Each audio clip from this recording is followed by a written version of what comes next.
I remember flying over and crying. They did it, the bastards. People were running away. Some were undressed. Moscow was not ready for that. Then people learned what RDX is. Kashirskoye lived in Moscow for a year. They made over 14 tons of handmade explosive. We will definitely destroy them. He fought against Russians back in Afghanistan. Here in Ryazan, everyone was looking for these three. Case officers understood that the calls were made using FSB numbers. The exercise was not done wisely. Did you have clashes in your team? Everyone thought it was ridiculous. Was this attack organized by the FSB? I have some certain thoughts on that. Will you share them with us?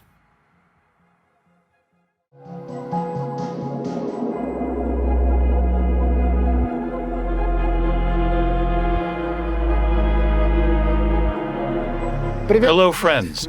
We're in Moscow, at Guryanova Street. On the night of September the 8th, 1999, a terror attack took place here. A residential building was destroyed by an explosion.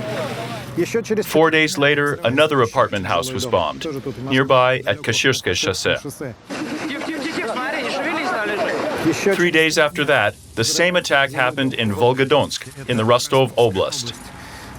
The three attacks claimed the lives of around 250 people.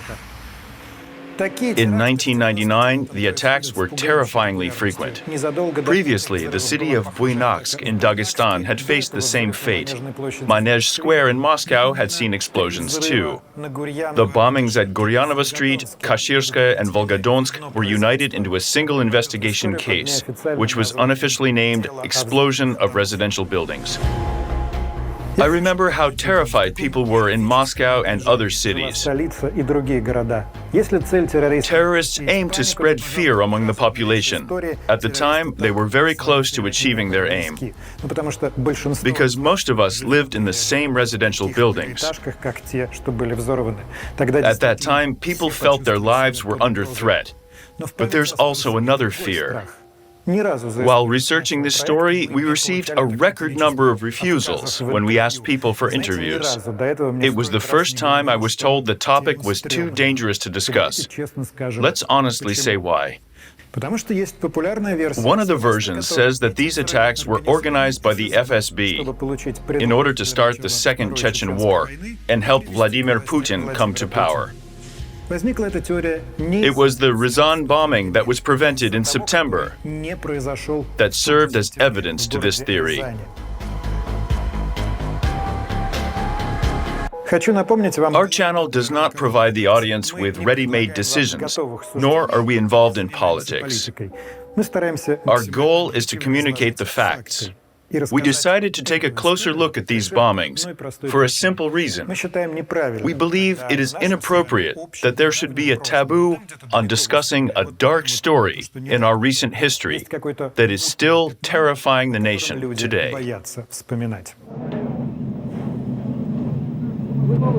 Doctors here are asking to use my phone. Guryanova 17, the whole building was blown up.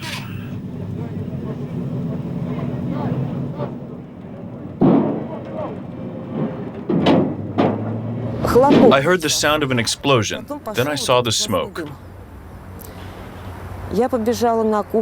I rushed to the kitchen for a damp towel to cover my mouth. My mother stopped me just in time. Our kitchen was gone.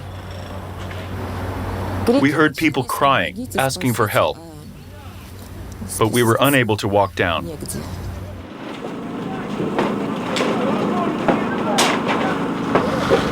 Guryanova 19 was right over there, along the road, a typical building. The bomb exploded a few seconds before midnight, destroying the 4th and 5th entryways. The nearby building, Guryanova 17, was damaged too. I remember that day. I was a journalist at NTV. I was standing here in a crowd of other journalists. We were told to stay here and look from a distance at the smoking ruins. I remember the next day people were saying it could have been a gas explosion.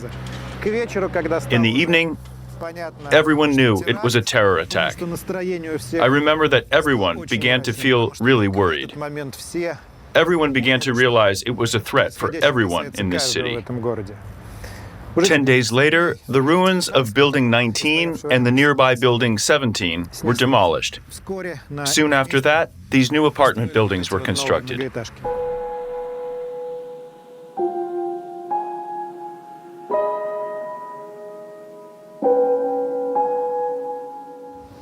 I was one of the first people to arrive here and immediately realized the scale of the tragedy. I saw the destroyed stairways. At the backside of the building, I saw cars turned upside down. People were running away. Some were undressed. We walked down. Lots of people were outside. Some came from nearby houses. We all knew each other. People shared their slippers and clothes with each other. There was an ambulance over there next to where the church is now. I sat in the ambulance, looking at the horrible scene. My name is Yuri Sinelshikov. As tragedy occurred, I was senior deputy to Moscow's chief prosecutor.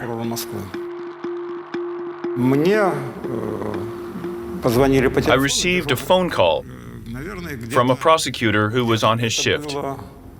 It was around 1 a.m. He told me about the explosion, that it was a gas leak. That was the preliminary official version. They had already called experts and doctors to the scene, as was the usual practice. We realized that there were around 100 dead bodies. So they started taking the corpses away quickly.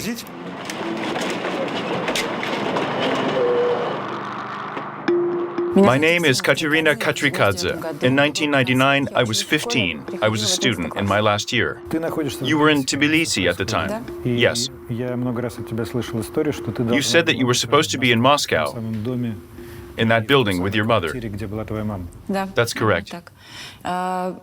I was supposed to go to Moscow on the 3rd of September.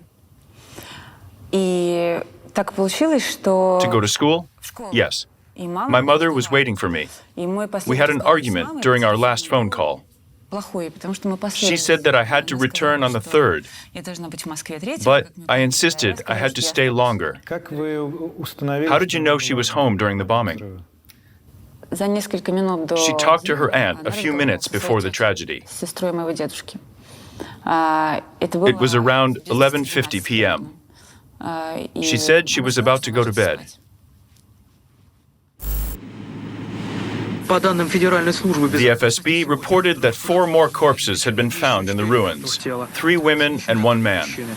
Overall, the rescuers found 92 corpses. 4 plastic bags are filled with unidentified human remains. It was such a massive explosion, and the blast started near our apartment. This word, fragments, will stay with me forever. I could not imagine we would ever find fragments of her body. We searched through all the morgues and hospitals, but found nothing. There was a movie theater called Tula.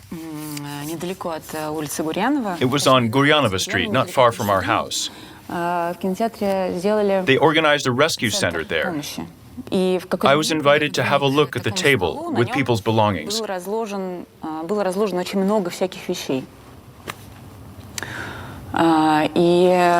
found some documents that belonged to my mother.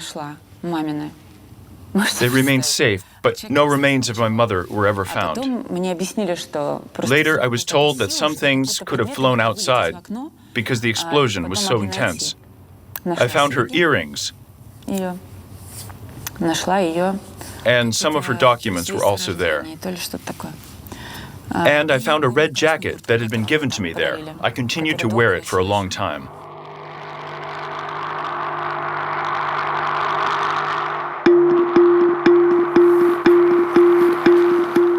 My name is Dmitry Bratov. In 1999, I was editor-in-chief at Novaya Gazeta.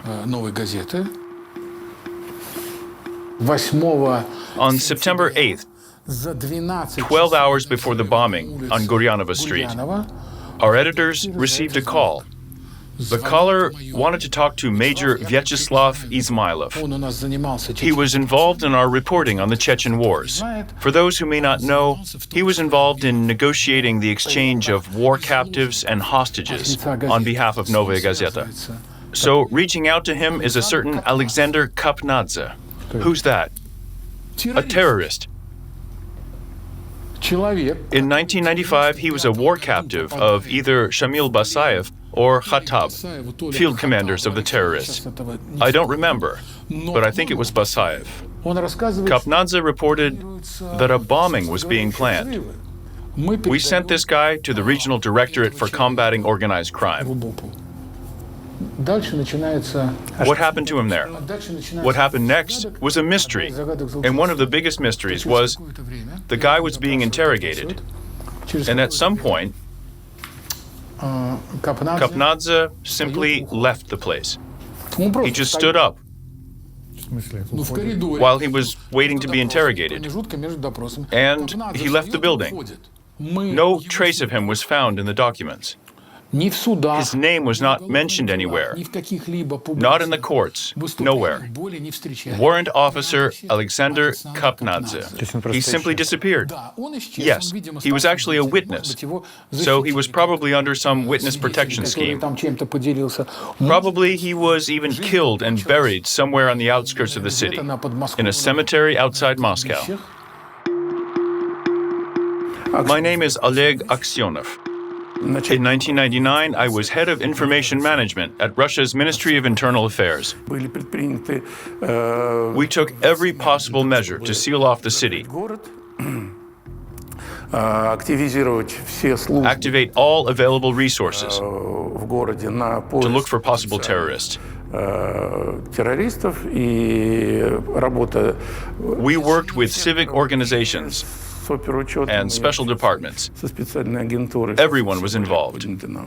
How did the Internal Affairs Ministry and the FSB communicate with each other? At what level? The ministers had regular meetings.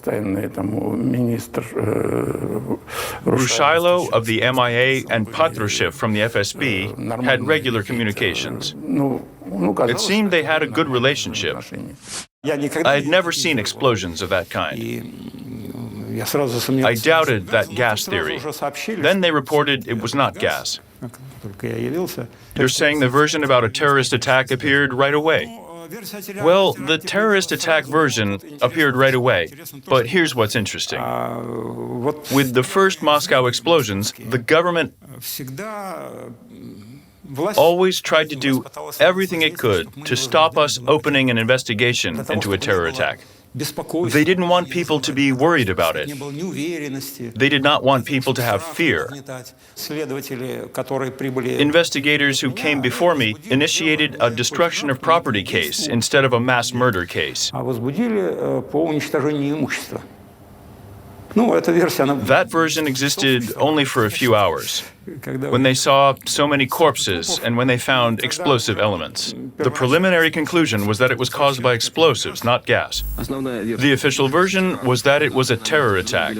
Fragments of explosive elements were found at the site, including RDX and TNT. The explosive was found in the storage on the first floor of the fourth staircase. The term RDX became familiar to everyone. People always talked about it. A few years later, a left-wing writer, Alexander Prokhanov, wrote his famous novel, Mr. RDX. RDX is a factory-produced explosive. Therefore, it was widely discussed. But later on, investigators confirmed all of the 3 terror attacks were implemented using improvised explosives, not RDX. The FSB confirmed that they detained 2 suspects in the bombing. For now, they are detained for 3 days. According to TASS, they are residents of Chechnya who worked in a private company that was based on the first floor of the bombed building. The company's owner, Laitanov, is now wanted by police. On the first day, they identified the person who rented that office. At the time, we did not know it was not his real surname.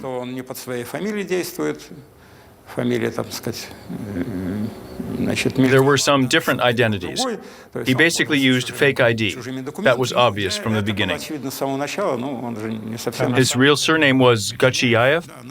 Yes. We had his facial composites. They looked different from each other, though. My name is Valentin Gefter. I was a public assistant of Sergei Kovalyov, a Duma deputy.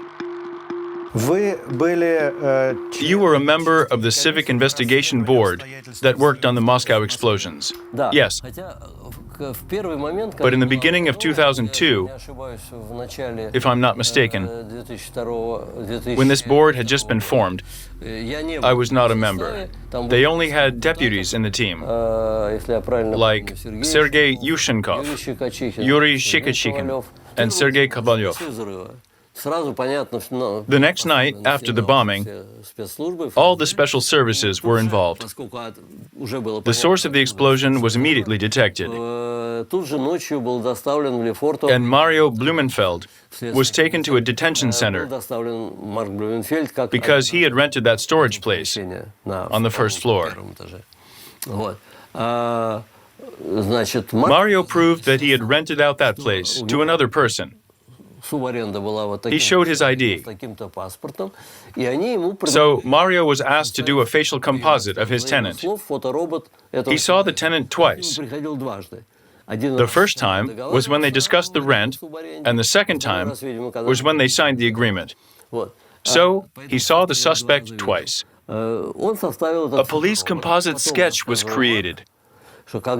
Later, when he was shown an actual photo of someone named Gachiev, not Lipanov, the person whose passport was used in the rental agreement, Mario told us that he had the impression that these were different people. But when at the trial, the prosecutor asked him directly. He asked him, "Do you recognize the photo of the actual Achimez Gachiev as the person who came to you and rented the space?" Mario Blumenfeld replied that he did. Tonight, more than 600 policemen were on active duty. Reports of suspicious objects and anonymous bomb threats are becoming more frequent. People began to create volunteer troops. They were examining buildings, looking for suspicious things there. So after the first attack, people felt there were more bombings to come? Yes, there was such a tendency. Fear became more common. Not only were ordinary people terrified, but policemen were terrified too. And our investigation team members were discussing it, saying that we all lived in similar buildings. We knew there was a possibility of being bombed, too.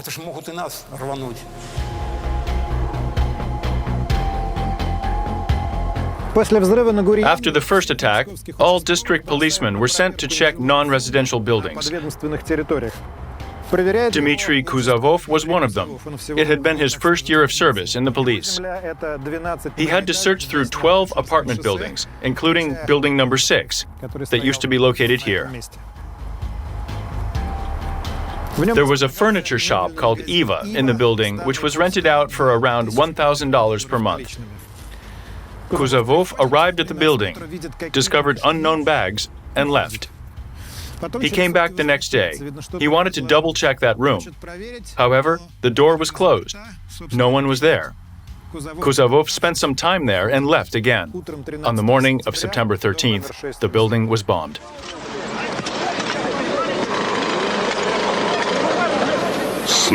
Again, we had a building bombed.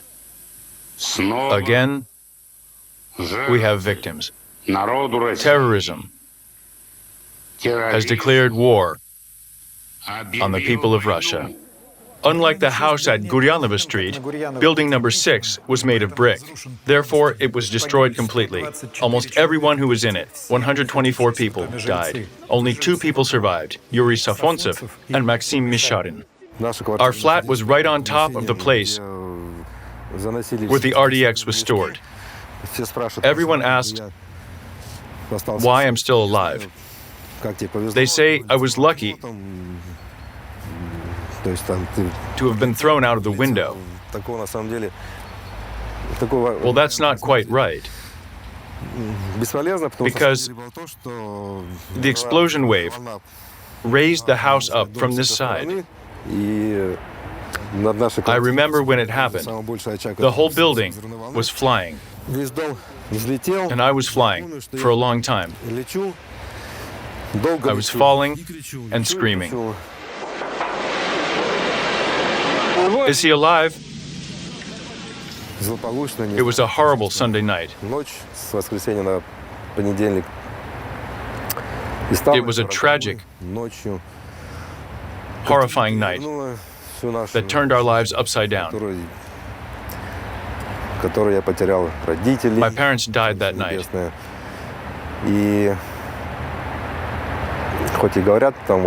Although people say September the 13th is my second birthday, for me, 13th of September is a terrifying, dark day, and it will always remain so.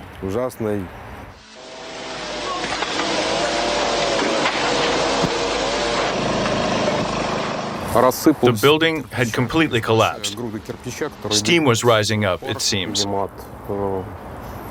The plumbing system, the water system, was damaged. The neighboring buildings were damaged to a certain extent. When this building was bombed, radiators were broken into tiny fragments that flew to nearby buildings like bullets. Cars parked nearby were also hit. We found radiators even inside some of the cars. Trees are being cut off to sift through the ruins. When we arrived, I recognized the building where my uncle had lived. The survivor, Yuri Safontsev, was the brother of my mother. We had no information about him when we had just arrived. In the evening, we were told that 2 people survived, and my uncle was one of them. We hear howling. Someone's alive. They give him a painkiller. Intelligence agencies have no doubt that the bombings at Kashirskoye and Guryanova Street were perpetrated by the same people. The only official paper about the preparation for the attack that we saw was the verdict against Adam Dekushev and Yusuf Krimshamkhalov, pronounced in January 2004. It was a closed trial. In this film, we rely on this paper as the main official evidence. Dekushev and Krimshamkhalov belonged to a terrorist group that, according to the investigation, was trained in Khattab's Chechen camps. Then they moved to Mirny, Stavropol Krai. After their training, they began to work on improvised explosives. They used a cement mixing machine. From the court verdict, in early August 1999, Dekushev, Krimshamkhalov, Timur and Zaur Bashayev, Saitakov, Abayev, Tsakiev, and other unidentified individuals made more than 14 tons of improvised explosives. It was packed into 280 bags. In mid-August, they transported the bags from Mirny to Kislovodsk, Stavropol Krai, in a Kamaz truck. The explosive was stored illegally at a bread warehouse. In order to come to Kislovodsk, Yusuf asked his friend, a road policeman, Mr. Lubachev, for help. Not only did Mr. Lubachev let the car in without a single question or doubt, but he also accompanied Yusuf's car.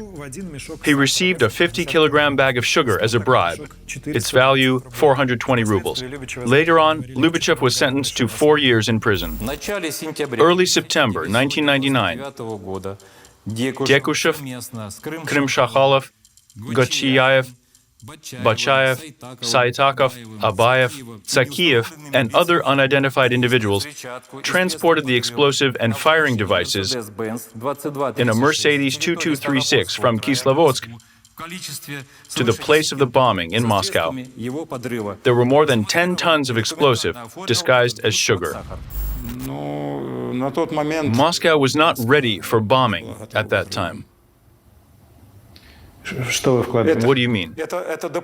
They probably realized it could happen. However, they did not take it seriously enough to undertake measures and check every car entering the city or search every basement and attic. Later, they established a system in the subway to check people. So yes, at that time, Moscow was not ready. I remember an experiment. I promised not to talk about it back then. The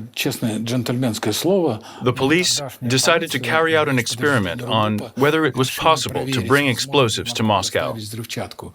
In Nevinomysk, there is a factory that produces certain elements.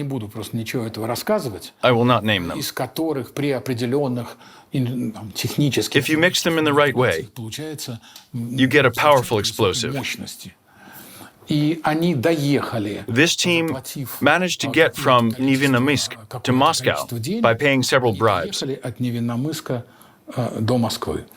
I think back then it was possible if you had enough money, since policemen lived in poverty. The system was not controlled properly, and officers' primary aim was to feed their families. We love to make a scapegoat out of the police. But let's be honest, when we have hundreds of thousands of cars passing by, it's hard to detect the one with explosives or something dangerous inside. If they stop a certain car, it means someone had reported on it. They will stop many similar cars and pretend they do it randomly. This scheme works when they try to catch someone with drugs. So, yes, that time, everything was unclear.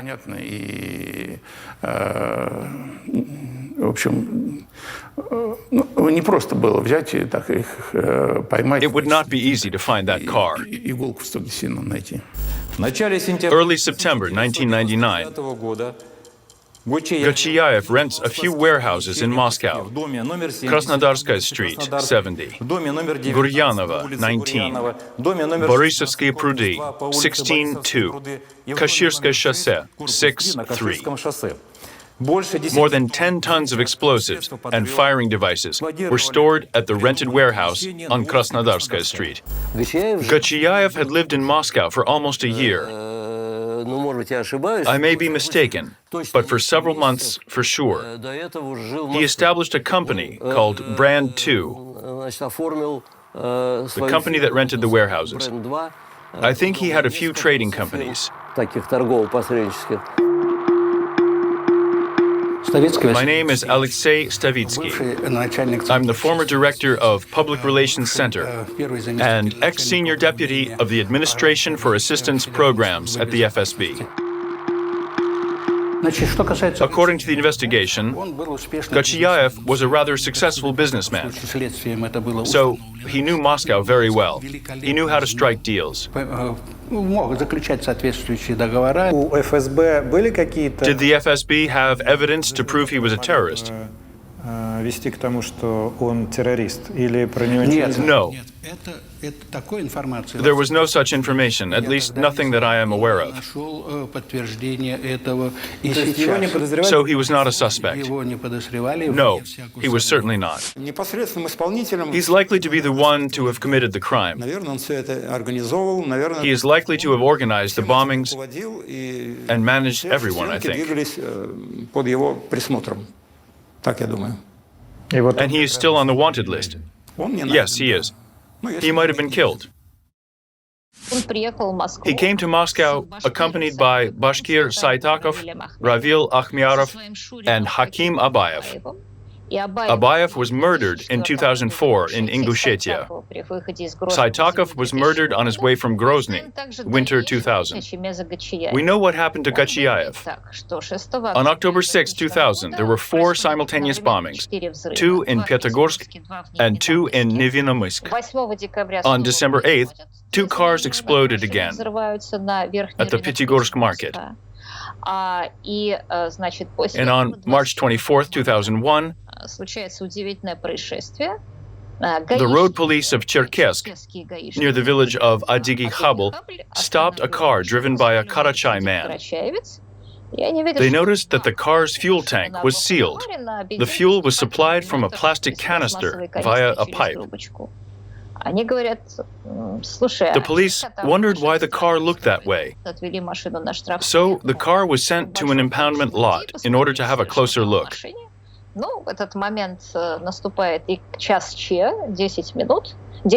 After 10 hours, the car exploded.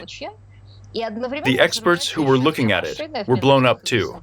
2 more cars exploded at the same time in Mineralny Vody and Essentuki. The driver was interrogated. One of the cars was bought by Nikolai Kipkiev, a terrorist who died in August 2004 in the Moscow metro bombing. Another car was bought by someone else. They were all caught. They said Achemez Gachiaev was their leader. And of course, it was a big failure on the part of the FSB because these groups carried on functioning. We have 30,000 residential buildings in Moscow, fewer in the smaller cities, but all of them will be under scrutiny now. We'll make sure this is done today. It has been announced that Mayor Lushkov will implement emergency measures. I think more details will come out later, but we will surely strengthen security measures and sanctions toward people who are living in Moscow with no registration or a job here.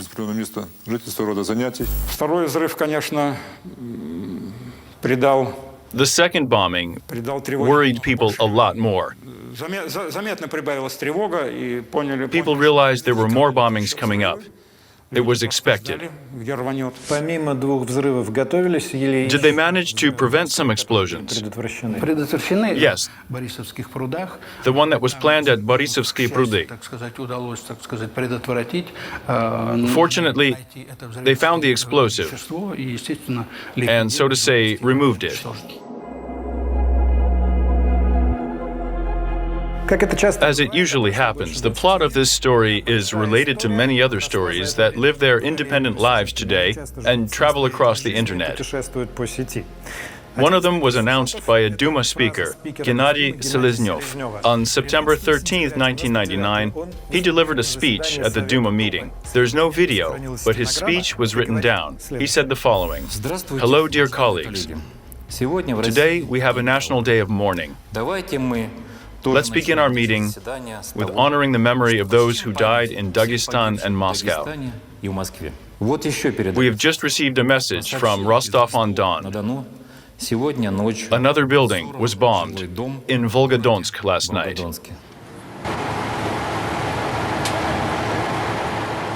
The residential building in Volgodonsk was bombed on the 16th of September, 3 days after Seleznyov's speech. This is where the most popular conspiracy theory around the series of attacks came from. What's going on in our country? Gennady, 3 days before the bombing, you told us that the building in Volgodonsk had exploded. How come the Duma knows about it 3 days in advance? It was insane. It was ridiculous. If you announce an attack in advance, it looks like you knew about the planned bombing. Planned by whom? He told nothing. As he was a member of Russia's Security Council. By the way, they're having a meeting right now. Probably he had heard about the planned terror attack. Probably the council discussed the planning at the meeting. After all, we had counter-surveillance teams in the North Caucasus. After all, it is a part of our country. They probably made assumptions about the targets. Seleznov had to explain many times that it was a mistake. He was informed about possible terror attacks. He probably understood it, and there was a coincidence because that attack really happened. I knew Gennady Seleznov in person. I often asked him about that note. He said they had just discussed Volgodonsk with other deputies, how to prevent a terror attack in the city, since there was a nuclear power plant there. During his speech, he accidentally said it. To be fair, I have no other version to share.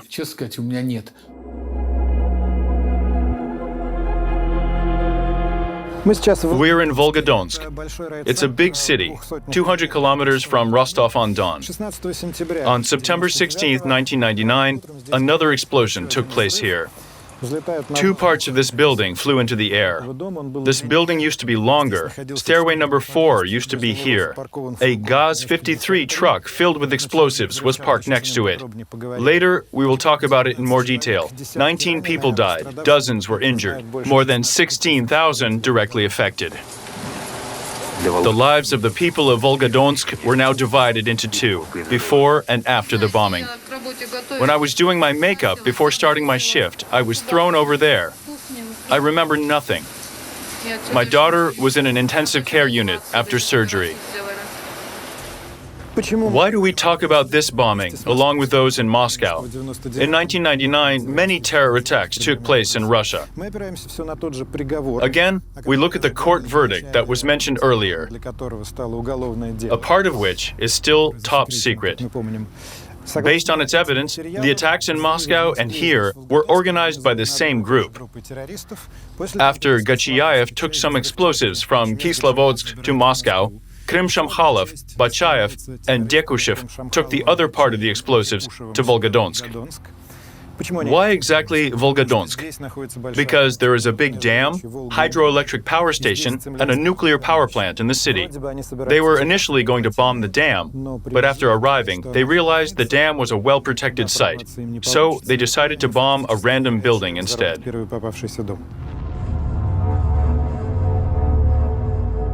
September 13, 1999, a citizen of Volgodonsk, Azerbaijani Abbaskuli Iskanderov, who was not aware of the terror attack, met a group of Karachay men at a truck parking lot. These were Adam Dekushev, Yusuf Krim-Shamkhalov, and Timur Bachayev, who arrived in the city in a Kamaz 5320, which was allegedly loaded with potatoes for sale. Iskanderov owned a truck, a Gaz-53, which he would park next to the building where he lived. On September 13th, he sold his car to the three Karachay men. The Gaz-53 was one of the classic, commonly known Soviet trucks used for food distribution. Iskanderov, who sold his car to the terrorists, not knowing their motives, ended up being a key witness in this story. The investigation was lucky to find him alive.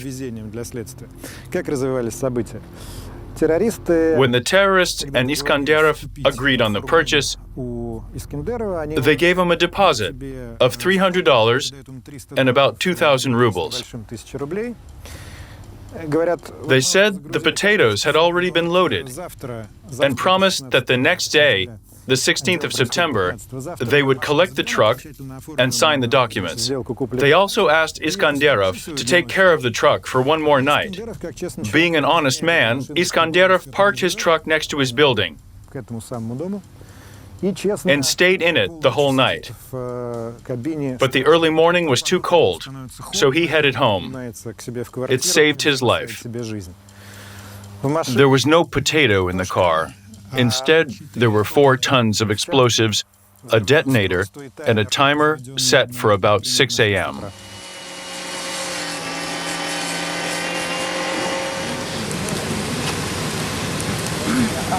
I lived in the apartment building at Gagarina 58, stairway number 2. It was about 300 meters away from the explosion crater, where we are standing now. I heard people crying, yelling. I think they were expecting it to happen. Many people had their documents ready, just in case. Have you found your passport? No, I haven't. People in apartments with metal doors found them jammed shut, so they couldn't get out. They jumped out of their windows. One woman jumped and ended up with a broken spine. Если вы посмотрите на план, If you look at the plan, окна моей квартиры выходили прямо на вот the windows of my flat faced the explosion site. этот автомобиль. Потом мы когда к зданию подъехали, When we arrived there, we saw a fire and heard a cracking sound. потрескивание. И вот люди, People on the street они передвигались по were улице moving в chaotically. разные стороны. Вот они идут, вот как They зомби. looked like zombies. Совершенно не реагируют. They didn't react at all. Глазами остановившимися, вот они. They were walking around, staring nowhere. А по тротуарам, вот Windows and everything stored in balconies там на балконах, рамы, had flown outside to the sidewalk, швырнулось на улицу. И вот по этим осколкам стекла, которыми and people were walking on the pieces of shattered вот glass. эти вот ходили.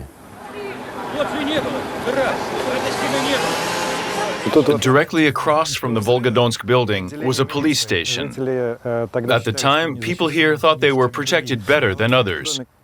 Nearby is another 9-story building. Vladimir Goncharov lives here. At the time, he worked at the Criminal Investigation Department. He was also a victim of the terror attack. We were told to be cautious.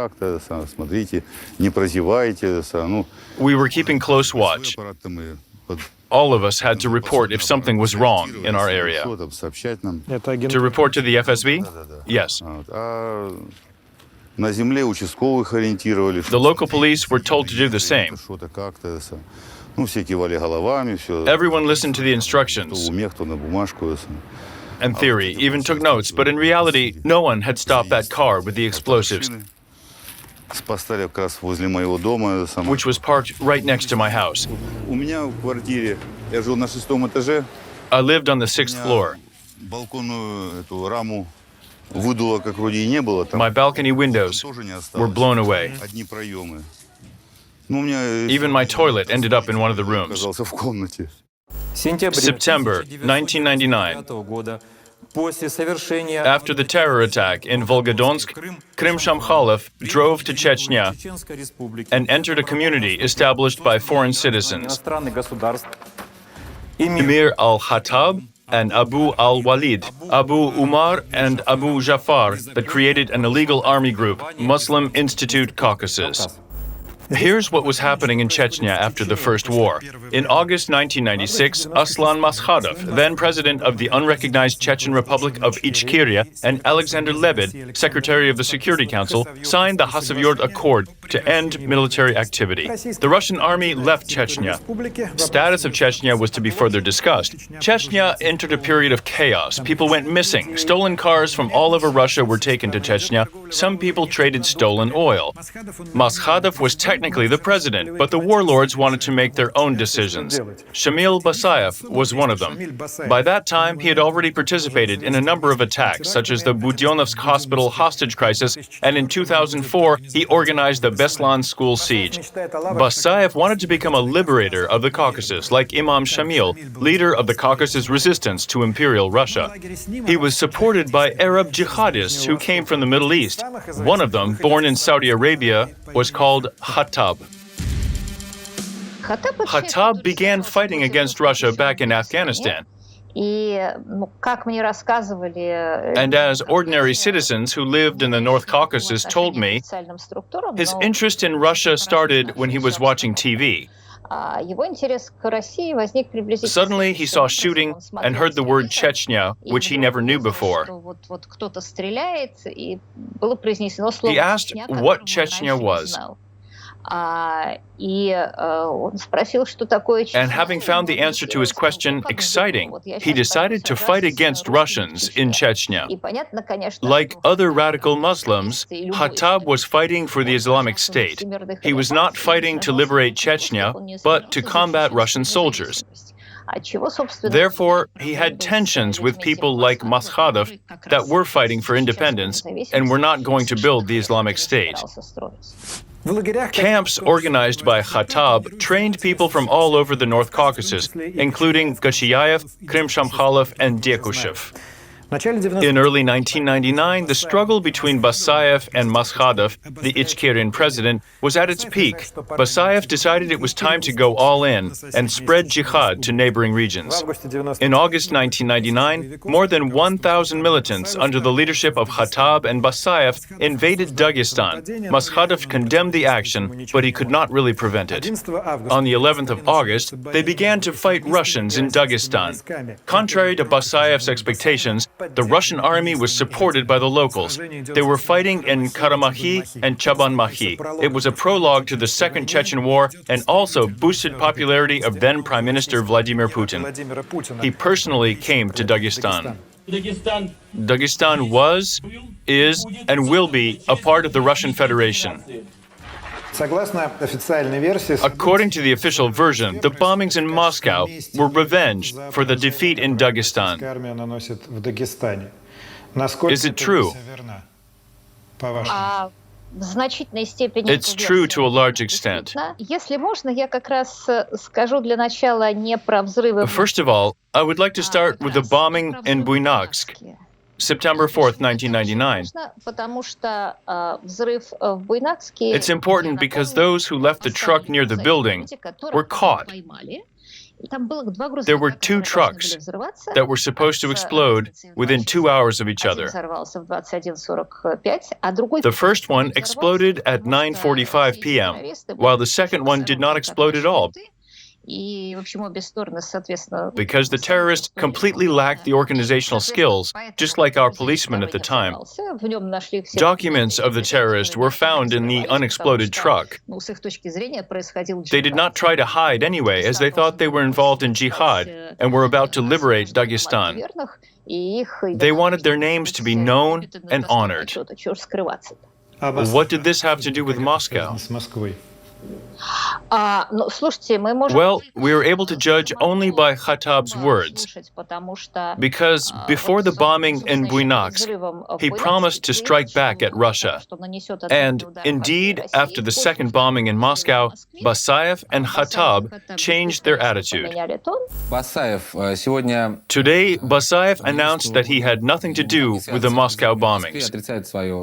How do you assess his statement? I'm not ready to give a comprehensive answer, but according to our sources, they were organized by Chechen terrorists. This remains unclear to me. I'm not sure if they were in the same group, because according to the testimony of Kapnadze, there were several groups. I do not want to contradict the court verdict, but at that moment, these people could have been found guilty in all sorts of crimes. I think the scale of their terrorist activity was a lot bigger than what the officials told us. We discussed it with Shamil Arifulov, Yusuf's lawyer.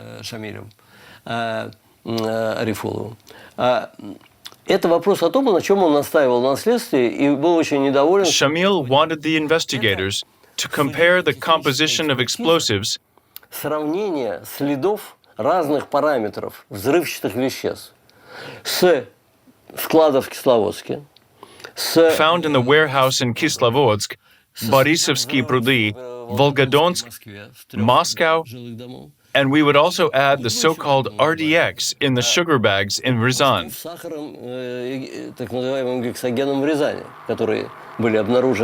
But they refused to do so. so. 。 . 。 . 。 . 。 . 。. 。。 . 。. 。. 。. 。. 。. 。. . 。. 。. 。. . 。 . 。. 。. 。. 。. 。. 。. 。. 。. 。. . 。. 。. 。. 。. 。. 。. 。. 。. 。 But they refused to do so. To be honest, there were many terror attacks in the contemporary history of Russia. In 1999, the most notorious terror attacks in Russia, the Dubrovka theater hostage crisis and the Beslan school siege, only about to happen.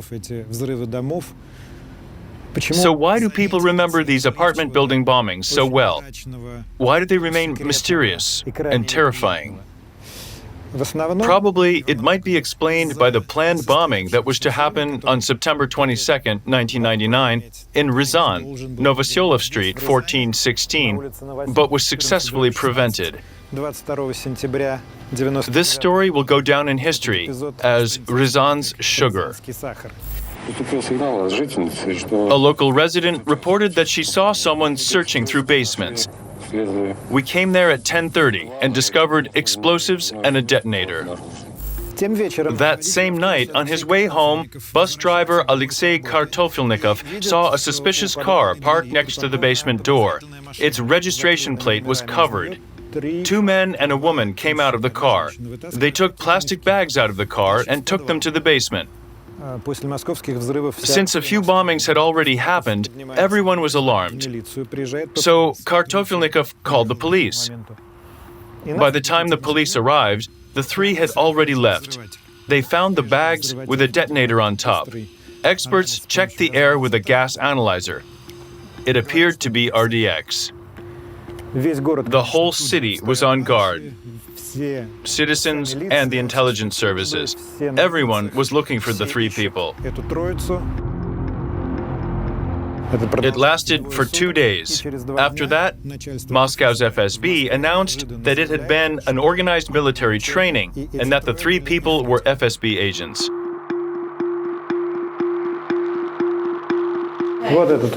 Here is the basement where the bags were stored. It's still locked. I know that the policemen were told off for leaving it open because random people had entered and brought explosives.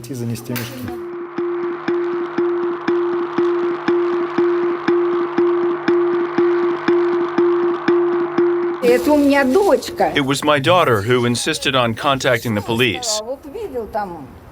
Alexei told us that he saw a car with a registration plate of a different region. My daughter told him to call the police. The police did not pick up the phone. She insisted that he had to reach them.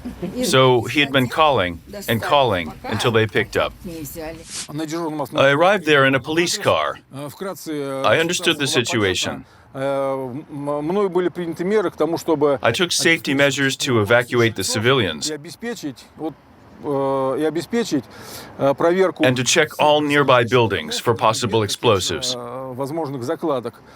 So you thought it was not fake?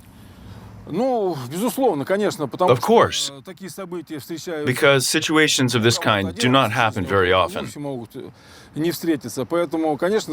That's why, surely, I was worried and anxious. Tkachenko, a bomb disposal technician, was working there.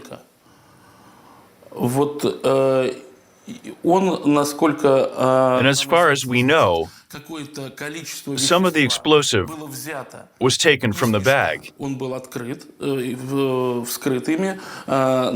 It was spilled on the asphalt in order to see whether it could have exploded.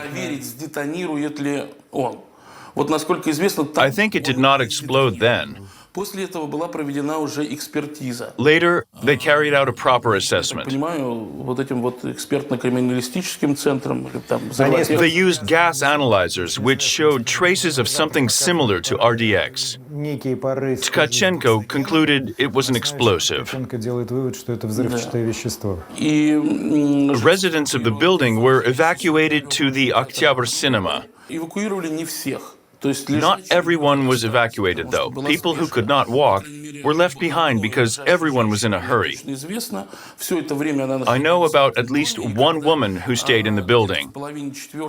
Her daughter came at around 3:30. She was in a panic, and she informed the policeman about her mother. She was told the building had been checked, and she was allowed in.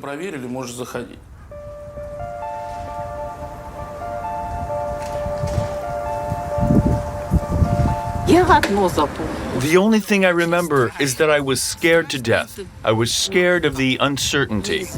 And people in military uniform, lots of ordinary people, even people from this building came outside. After that, people began organizing community watch groups for protection.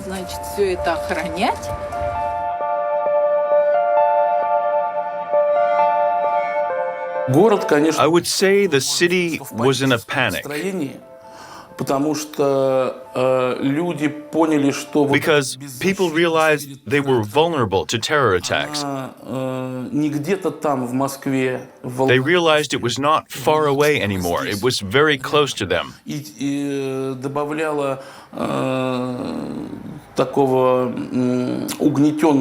People were also worried because none of the terrorists had been arrested. Police and the FSB assumed that the terrorists had not left the city yet, so they were wanted in Ryazan. Then there was an interesting detail. A telephone operator, Nadezhda Yukhanova, intercepted a phone call and passed it to the FSB. Yukhanova overheard a phone conversation. She heard a man saying the city had checkpoints and a dragnet. The man received a reply, leave the city one after another, one at a time.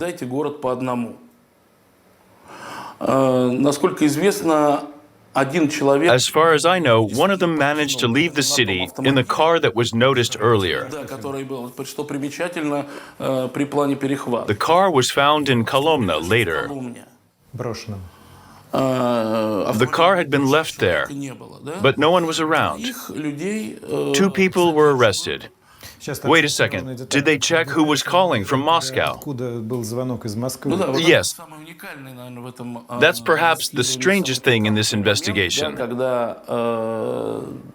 The police officers who were looking for that person discovered that the phone number belonged to an automatic phone station of the FSB.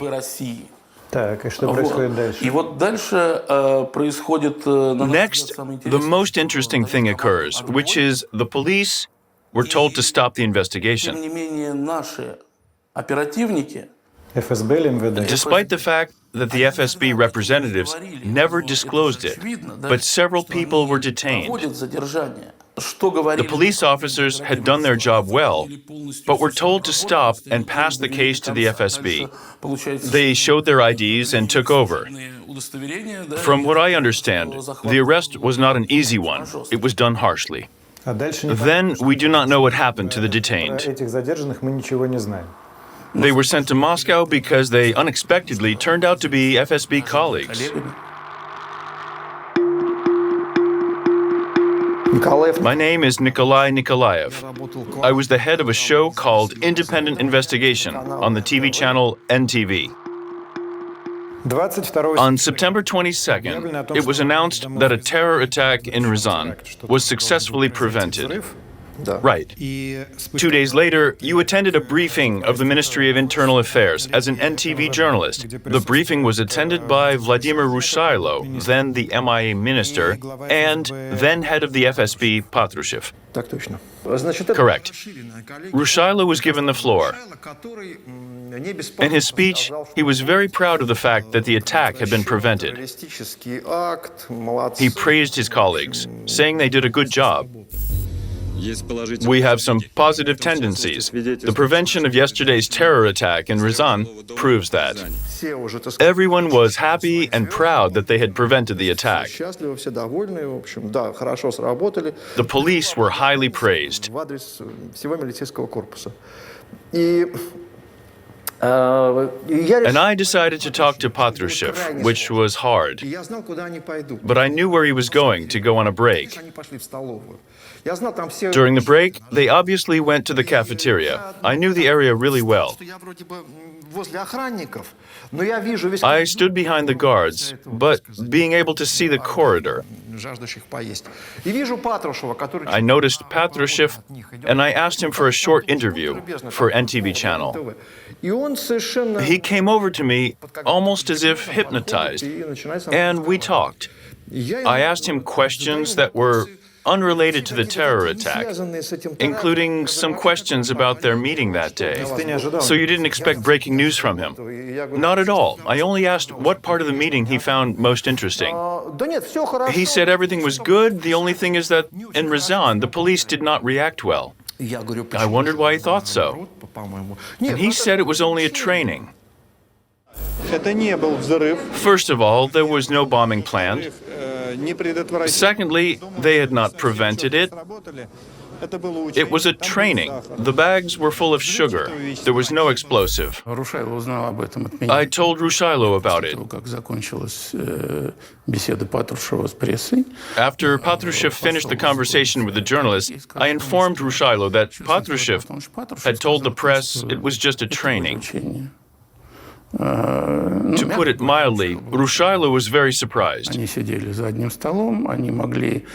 because they had had a chance to exchange this information earlier while waiting for Vladimir Putin, who attended the meeting.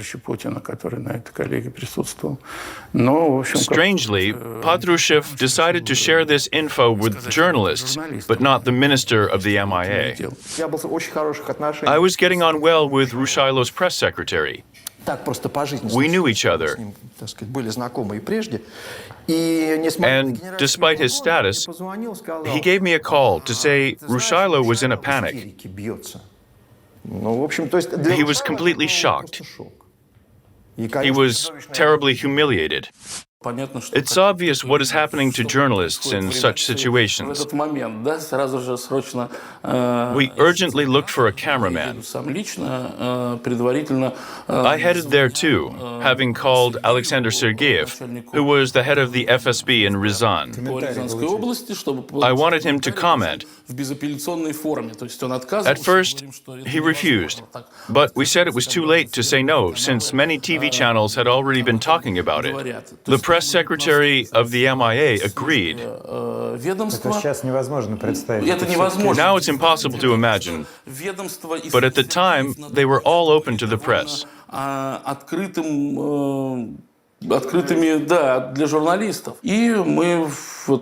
So the four of us, 2 journalists and 2 cameramen, interviewed Sergeyev,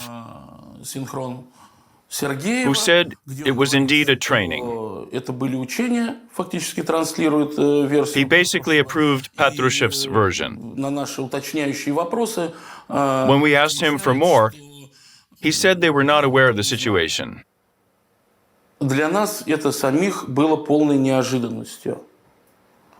As journalists, we could not quite believe that.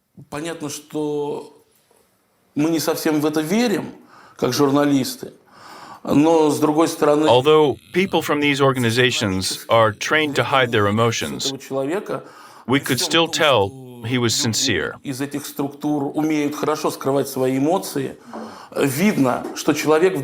telling the truth.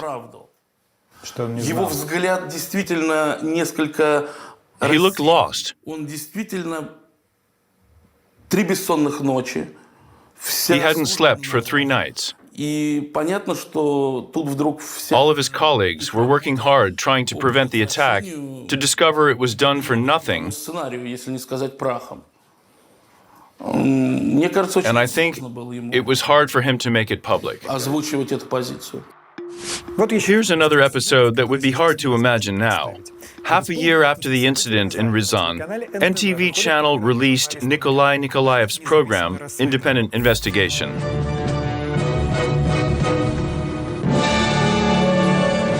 People who lived on Novoselov Street in Ryazan appeared on the show. But what's more important, Nikolaev invited a number of FSB high-ranking officials to whom the people of Ryazan addressed questions and feelings. It did not look like a training. Here's an important detail, the timing. The program had been released just before the presidential elections of 2000.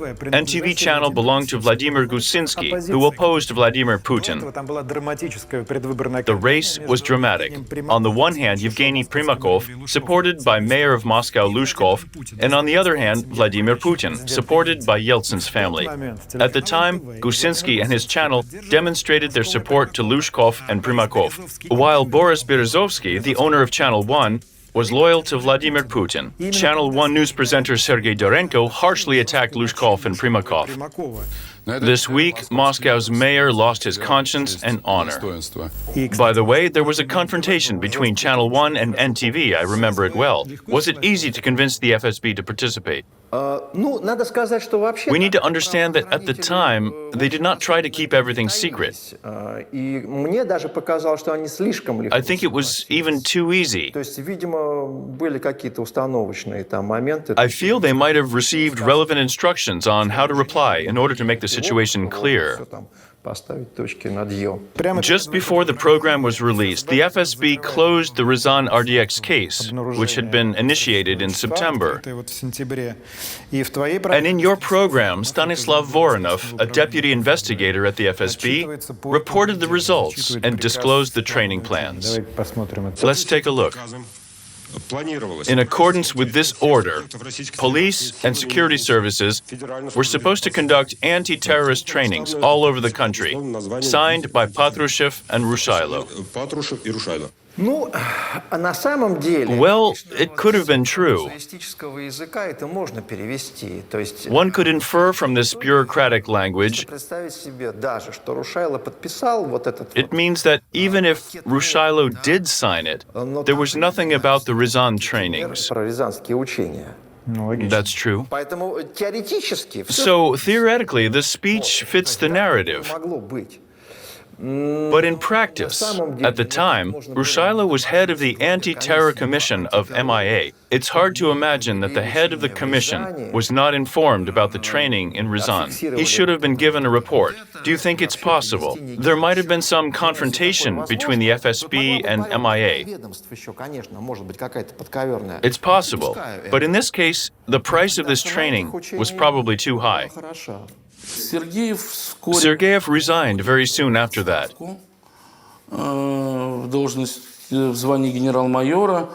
He left office as an honorary major general,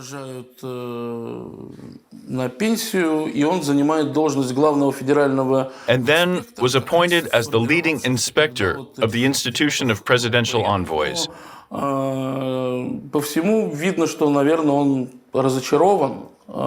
He seemed to be disappointed, though no one considered him to be guilty. He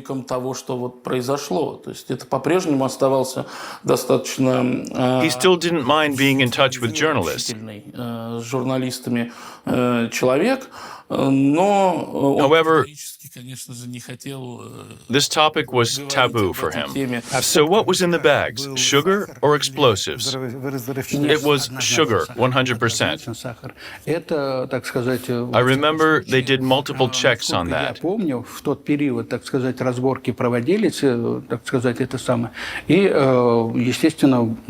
They invited experts, a special commission.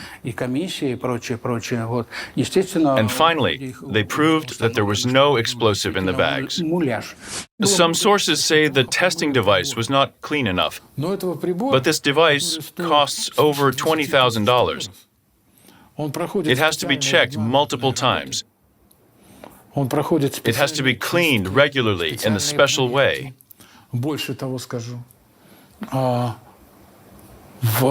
Moreover, the FSB department of Ryazan had 13 munitions experts. All of them were high-class experts that often helped their colleagues from nearby regions.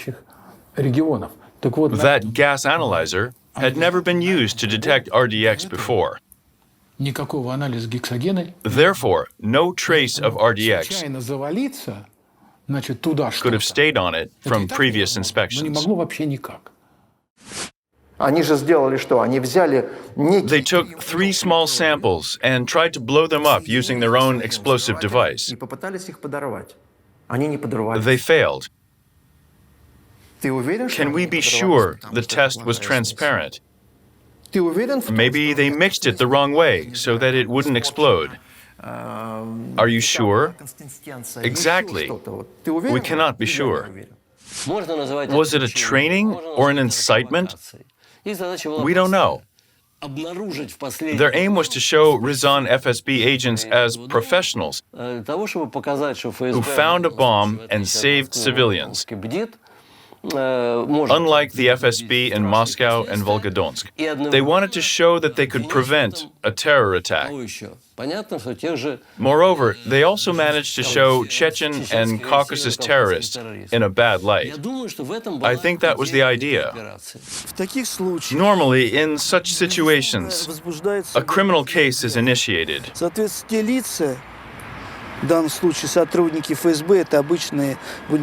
FSB agents, like any normal people, are not willing to harm themselves. There were no suicides among them. Imagine you're told to take bags to a basement, and then you would be found guilty.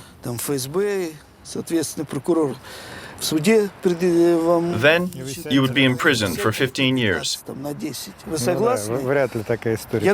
I think there's a very low chance that somebody would have agreed. So, yes, it was a training or inspection of a low-level organization.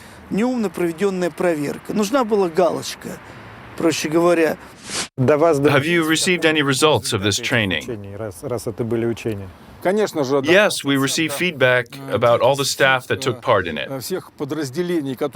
And of course, we discussed and analyzed it.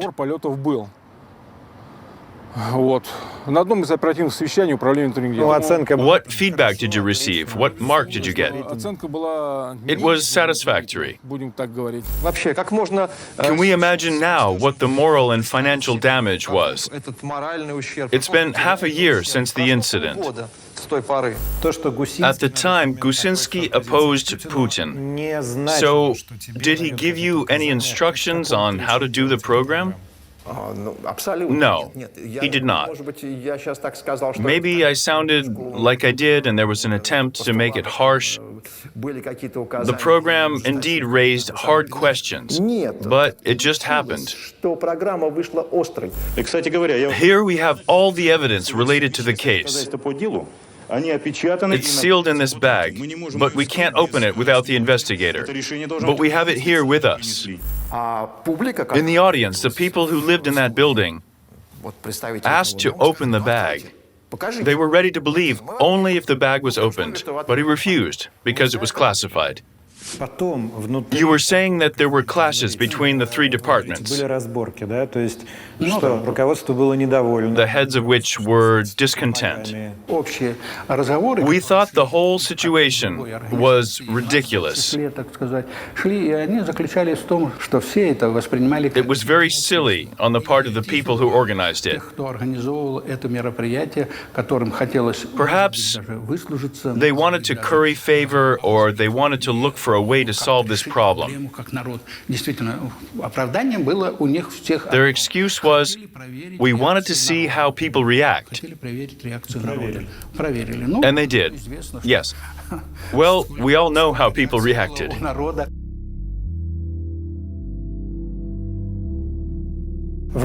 In March of 2000, a deputy of the Yabloko party, Yuri Shikashikin, wrote an enquiry to the Duma. It was a request addressed to Ustinov about the Ryazan sugar. Other deputies did not support him. They did not conduct additional inspections. Why so? The answer is obvious for me. The majority of Duma deputies were controlled by the security services.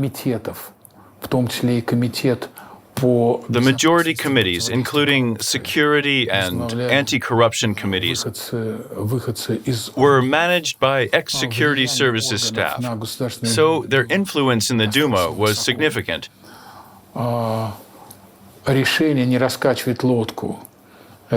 They decided to keep people calm. It was more important. They wanted this story to be forgotten. This desire prevailed.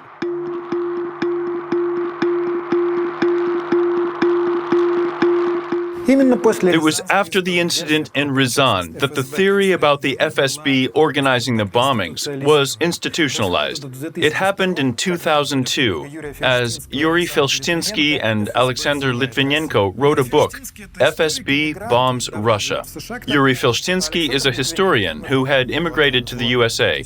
Alexander Litvinenko, who was later poisoned in London in 2006, used to be a KGB agent who shifted to work with Berezovsky. Both of them moved to London. Berezovsky sponsored him.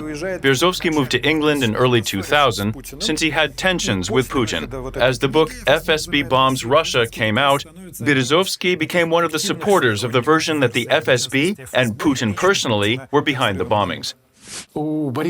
Berezovsky saw things in his own way. It was black and white.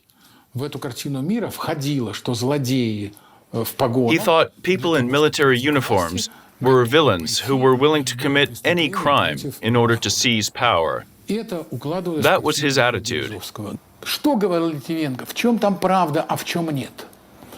Now it is hard to tell what Litvinenko knew as facts and what he had guessed. But he definitely managed to convince Berezovsky that it was true. At the time of the bombings in 1999, I did not think it was an FSB operation. But later you realized it was. Yes. Berezovsky was involved in the investigation. After the book had been published.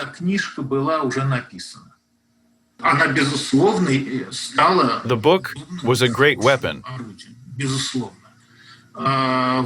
Berezovsky did not use it as a weapon, though.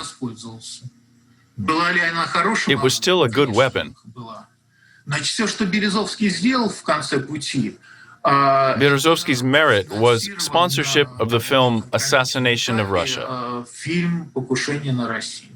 The three of us, Kovalyov, Levinson, and I, arrived in London in February 2003. We wanted to meet Boris Berezovsky and Litvinenko to discuss the details of the investigation. He thought the FSB had been involved.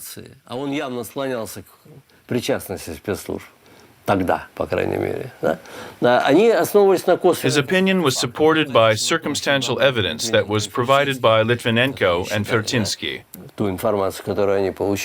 That information later became a part of their book.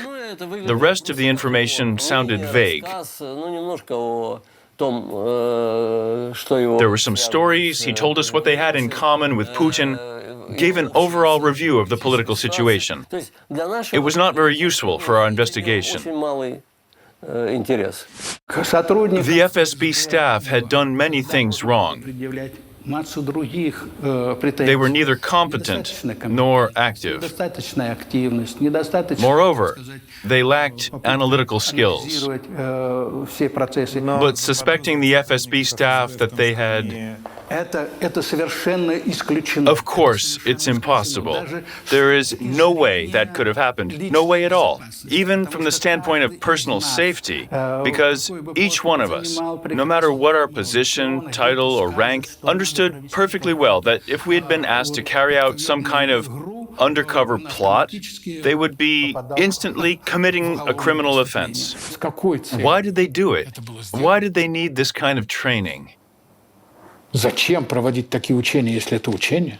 do you need another bombing when the whole country was already scared to death? I'm not bright enough to answer these questions.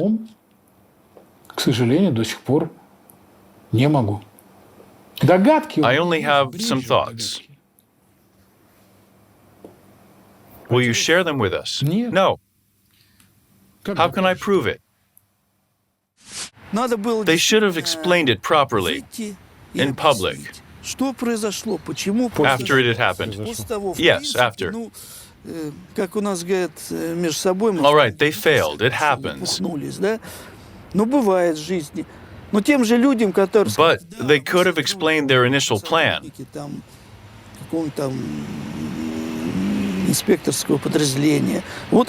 They could have explained that they were inspecting how local police dealt with potential terrorism.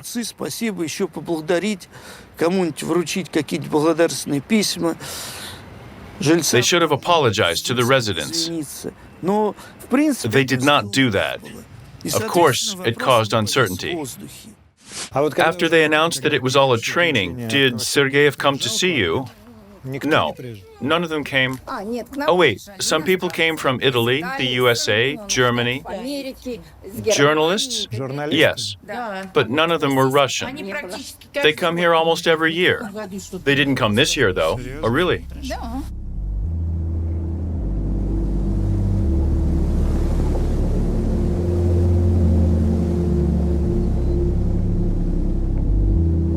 I started having dreams about this bombing.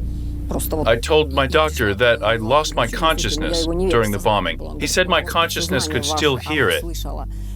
I remember the birds flying up, people crying.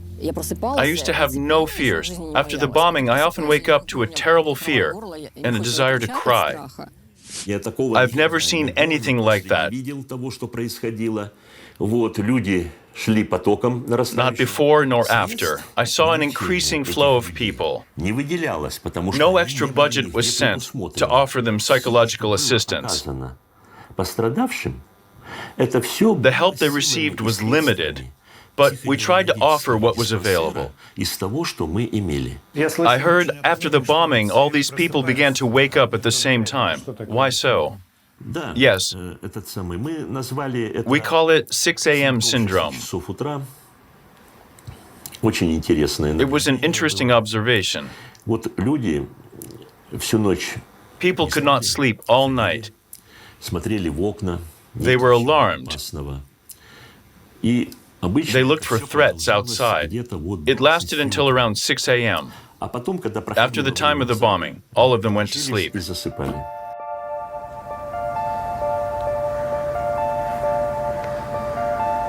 It's important to note that after the bombing, the building in Volgodonsk wasn't completely destroyed because it was built to withstand earthquakes.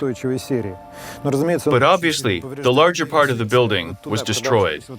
2 sections of the building were demolished. As you see, the remaining part was renovated. The top floor was removed. If you look around, you'll notice that it's the only building in the area that has 8 floors. Surely, residents did not want to go back after the bombing. It was a long story. They protested, lived in camps, looked for justice. At the end, some victims were moved to a new building, which was sponsored by Lushkov. This building is not far from where we are now. It's low-quality housing. The walls had cracks in it. I addressed this problem to Moscow management. I didn't mind managing problems like a leaking roof or cracked walls. It was odd to see these problems in a new 3-layered panel building.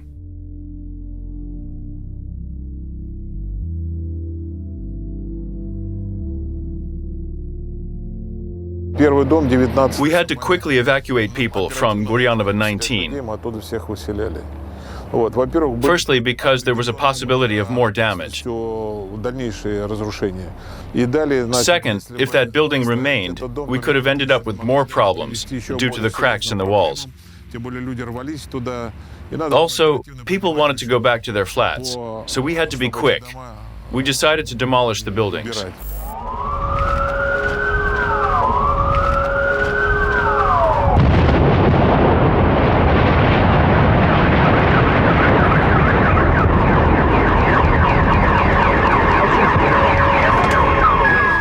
I was there when they demolished the building. I saw it.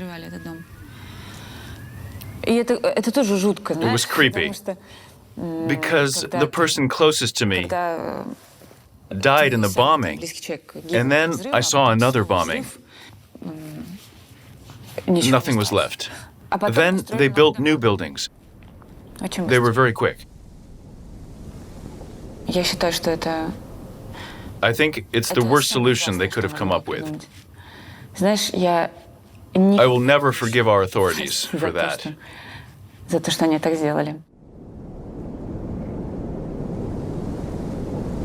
We asked Lushkov not to build new houses here. People wanted a park instead. But you know, Lushkov told us Moscow is built on bones. You are the head of the organization Volgodonsk. What do you stand for? We want to have guarantees to receive our benefits and medications from the government, like the people in Chernobyl do.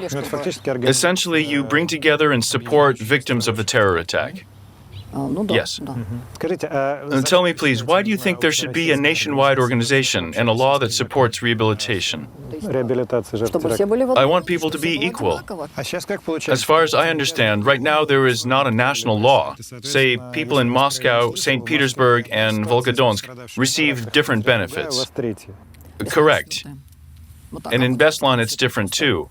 In Budyonnovsk, it's hard to receive any benefits. We were not able to reach the authorities there.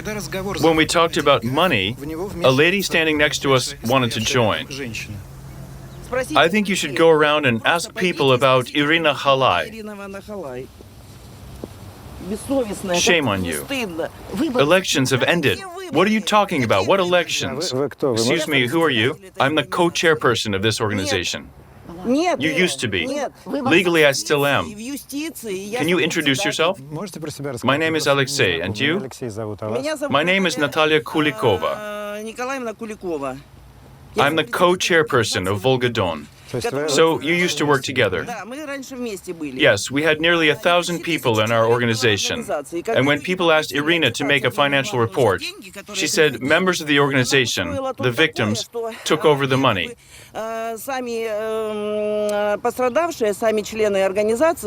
How did you call it? A hostile takeover? How did this conflict begin? In 2015, we elected Prusakov. Stop lying. Some members of our community decided to support another candidate.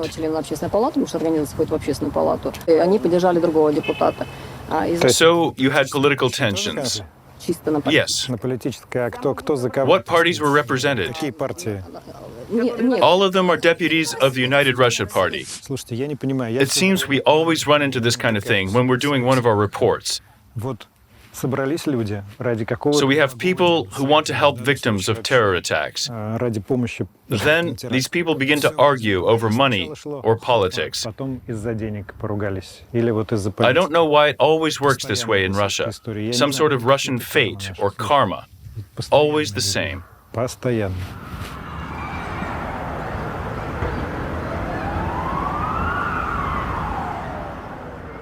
I got a letter offering to keep me informed about the investigative process. I refused. I didn't believe that the guilty parties could be found, honestly.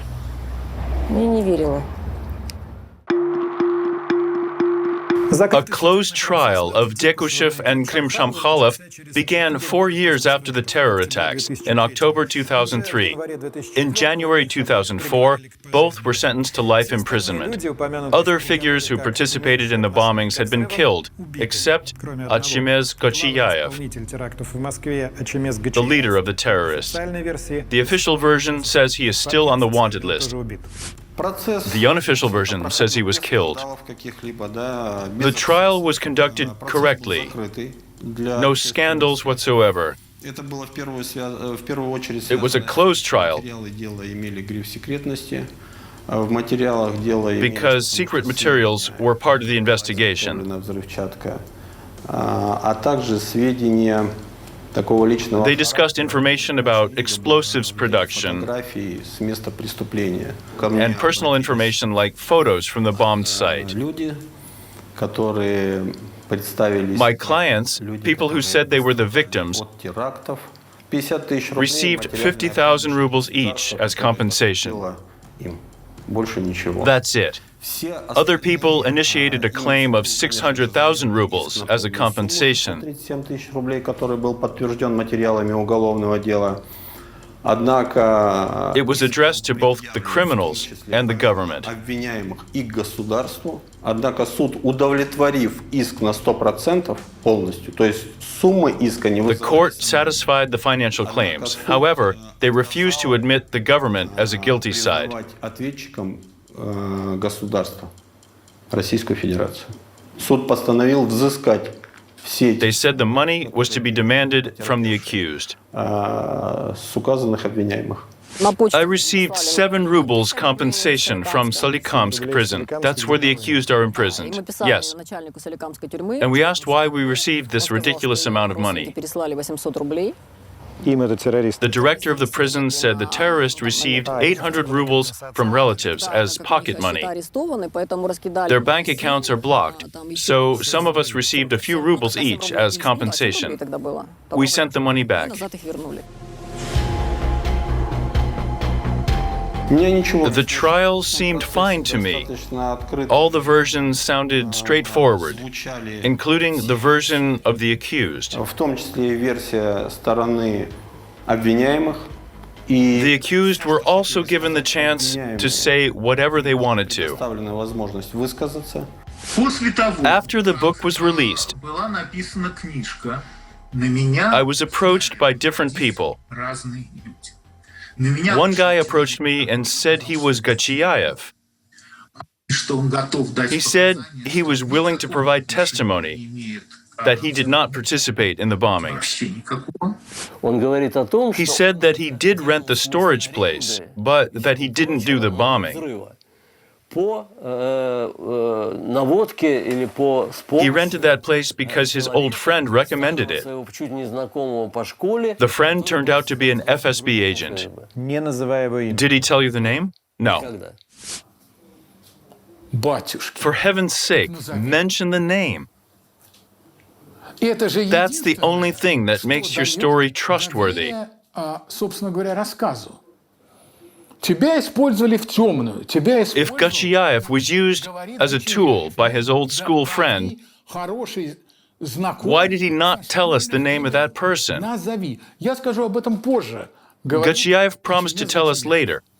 Несколько раз его We asked him many спрашивали times. этими вопросами. А все-таки. И он ни разу не He назвал. never answered, though. Поэтому версию Гачияева о том, что он такой So невинный, this version where Gachiaev is an innocent man на 4 who was forced to rent 4 warehouses with explosives я вот воспринимаю ее does not sound plausible. вопросами. У меня I have no independent information confirming that this person is really Gachiaev. даже как бы копии паспорта. I haven't seen his passport or any other proof of his identity. Для того, чтобы с ним встретиться, мы должны были In order to meet with him, в Панкийскую we had to go to щель, Pankizi, за нашу безопасность a shelter for terrorists. в Грузии.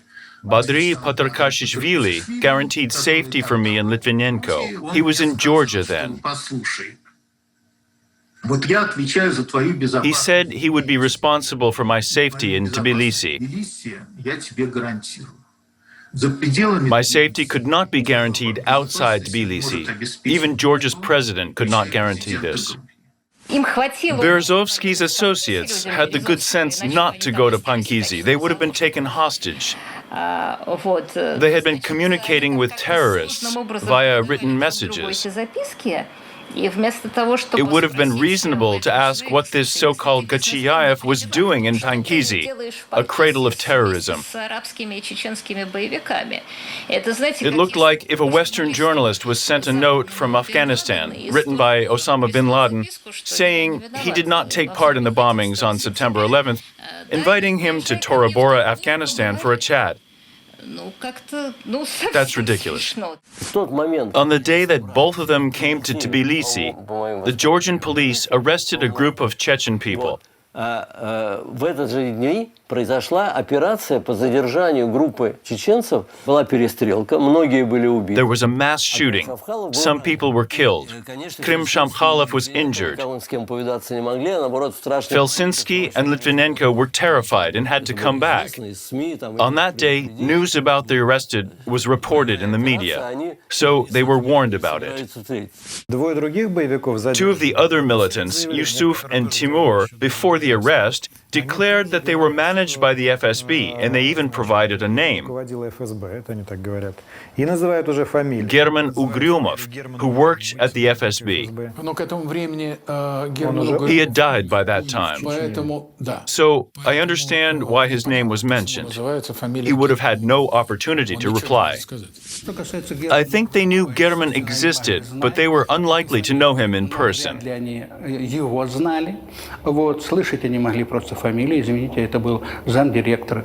He was the first deputy chief of the FSB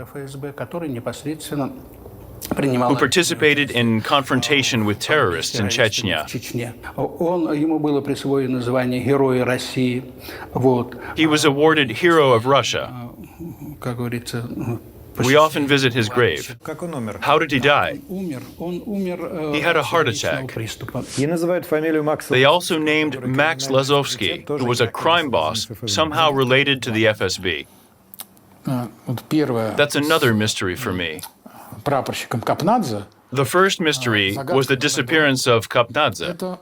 The second mystery is Max Lazovsky. He was a boxer, a sportsman, a very intelligent, bold, quick-witted man. He illegally presented himself as a member of the FSB.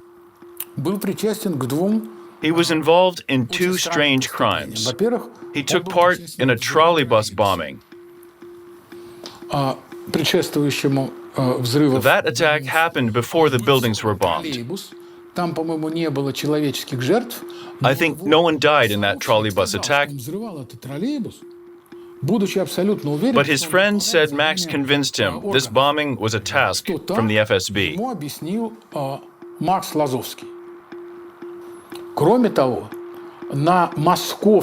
Also, they bombed a bridge, which was a part of the little ring of the Moscow Railway.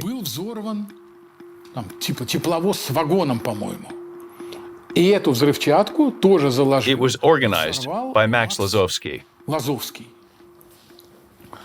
The fact that Max Lazovsky said he was a Chekist, that he said he was completing someone's tasks, and that it was not for ordinary people to understand the reason why they needed to bomb something, no one really questioned that. But the person who organized the assassination of Anna Politkovskaya, Lom Ali Gatyukayev, he and Khoj Ahmed Naukhayev and Max Lazovsky were often seen in a cafe together. The cafe was called Lasagna.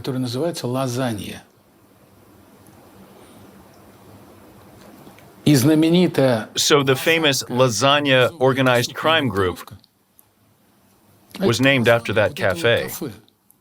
It was located near the Taganka Theater in Moscow. Why is he a mystery for you in these building explosions? Because I look at the general context. Before the real bombings, there were mock bombings, and they were organized by Max Lazovsky.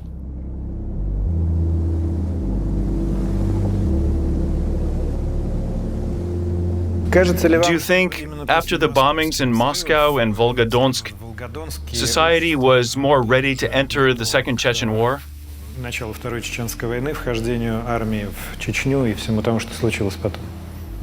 Yes, I'm sure they were.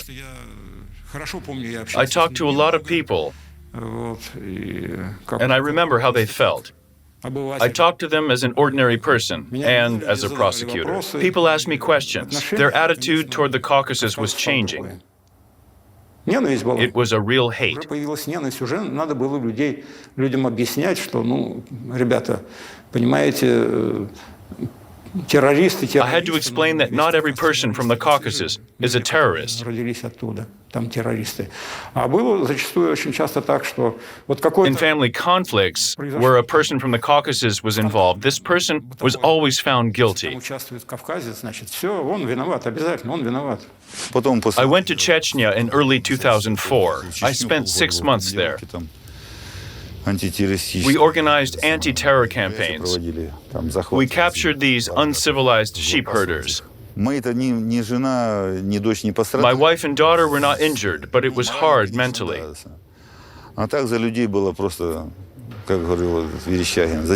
It simply felt sad that a few Chechen bastards had harmed a huge country like Russia. I perfectly remember how the attitude to Chechen people had changed, even on NTV channel where I worked then. During the First Chechen War, everyone, especially educated people in Moscow, felt sympathetic to them. Later on, when Ichkeria became independent, journalist Yelena Masyuk was kidnapped. She had been to Chechnya many times to report on the war. Then the bombings happened, and the attitude to Chechnya changed. No one felt sympathetic anymore. September 24th, 1999, I came to Astana to attend Putin's press conference. Someone asked him about Russia's bombings of Grozny. Putin said the following thing: "We will pursue them no matter where they are, in airports, in toilets. If we find them sitting on a toilet, we'll still pull the trigger. That's all I have to say." When you're asked about it now, 21 years later, what do you say? What happened in September 1999? Я почти не сомневаюсь. Ну, на 99, может. I have almost no doubt that it was organized by terrorists from the North Caucasus. Меня немножко смущает I don't know how sincere the political aims of Basayev, Khattab, and other ideologists of Islamic terrorism were. идеологов исламского терроризма, что они хотели мстить за провал дагестанской They операции. said they wanted revenge after the battle in Dagestan. Российское руководство взрывами жилых домов, чтобы оно не Also, they wanted the Russian government to fear in order to stop them from attacking Chechen separatists. Но то, что были группы боевиков, террористов, What I know for sure is that there were groups of separatists к такого рода операциям, именно вот who were willing to join the bombings, especially after the Second War began. войны, как называемой, я не сомневаюсь. По факту того, что мы The знаем, evidence says that the Wahhabists organized this мы here, видим, in Russia. что это действительно делали ваххабиты. The same people planned the September 11th Те же люди, attacks. которые устроили 11 сентября. Я смотрю на I факты. just look at facts. Да, я смотрю на то, что человек, которого The person who was accused of bombing in 1999 взрывах домов, был was a Wahhabist imam. И If the если FSB его had постыло, framed him, то, наверное, этот человек нам бы не рассказывал. he would not have been saying this silly stuff about being a businessman and that someone gave him advice to rent a place. Снять дома и так далее, и так далее. It's been 21 years since the bombing. How do you now explain what happened in Ryazan in September 1999? Ты хочешь спросить, You want to ask whether it was organized by the FSB. силами ФСБ? Я хочу I want to спросить, know your opinion. твоя версия событий. Давай вместе. Let's answer this question together. Тогда, может быть, мы с тобой... Maybe we did not think about it По back крайней мере, then. мы эту мысль отбрасывали. Мы, We analyzed the situation using the evidence we had. анализируя We события, thought it was impossible. говорили, такого быть не может. We did not want to believe it. Не хочется в это верить. А вот сейчас, спустя... Now, 20 years later, taking into consideration the situation in the Crimea, Donetsk, the poisoning of the Skripals, Navalny, the downing of Malaysia Airlines Flight 17, what answer would you give? Could it have been the FSB? Скорее да, чем нет. Fairly likely. То есть довод о том, что это 99-й There's an argument that the FSB would not have acted this way in 1999. They were not a mature organization like they are now. на твой взгляд. Леша, а КГБ 30... Is there a difference between the KGB in 1937 and the FSB in 1999? Скажи мне. Ну, если ты спрашиваешь меня... If you ask me, I think there is. А мне кажется, все-таки нет. I don't think so. Установочные Their ideology was the same. одинаковые. Но ведь у власти-то еще Ельцин. But Yeltsin was still in power. Ну, как-то не укладывается. And I don't see why they would need to make people fear in order to consolidate his power. Перед там терроризмом. A strategy of this kind can produce the opposite effect. Как бы расчеты конспирологические, они ведь могут не оправдаться. People might think the government is failing to protect them. То есть вы не можете нас защитить. Зачем? Why would people vote for the government вас again? выбирать? О чем я думаю? Here's what I think. И что я предполагаю? Что количество, There are a number of people who pretend to be secret agents которое in order to use all the benefits. специальной службы, но ею не является, которое может играть These people are allowed to break the laws. They can commit criminal offenses. и уж тем более уголовного кодекса. Количество вот The этого number of these people, типичным представителем, one of whom is Max который Lazovsky, является там Макс Лазовский, количество этой агентуры таково, there's so many of these что когда в их руках these что-то so-called оказывается, agents, все это может и рвануть. that big problems can occur when they are in charge. However, I do not know exact numbers, places, and so on.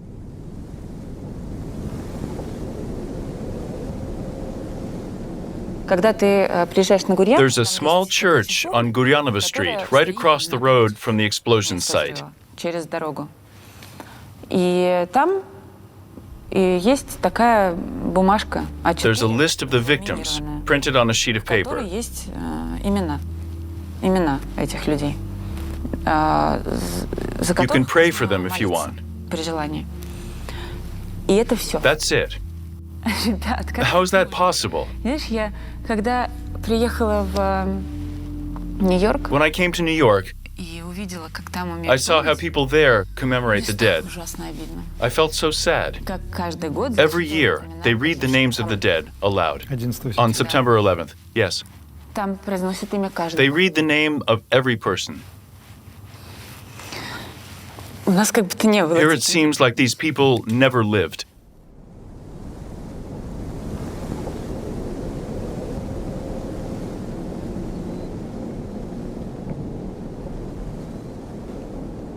Ну вот, друзья, все. Well, friends, that's our story.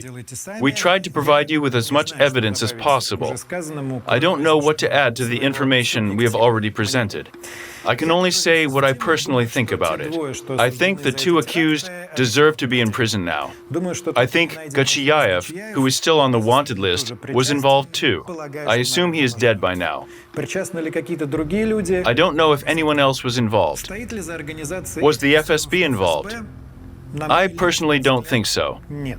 Я Having dug into this topic, опять же, I don't believe this theory. не верю.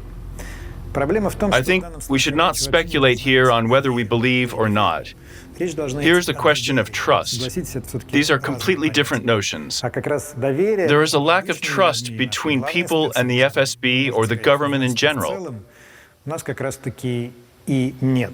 Ну, по крайней мере, его не стало. There has been even less trust over the course of the past 20 years after the attacks in Moscow and Volgodonsk. И не прозвучавшего в Рязани, который во всей The этой incident истории in Ryazan остается remains a глубоко mystery in this остается story. главной загадкой. Однозначных We доказательств cannot prove it was not a training. нет. Но и однозначных We доказательств also cannot prove the opposite. в общественном We are told to believe the explanation that we received, объяснения, которые which was provided with zero evidence. принять на веру. This is Redakция. We appreciate your likes and Комментарии comments. туда. See you soon.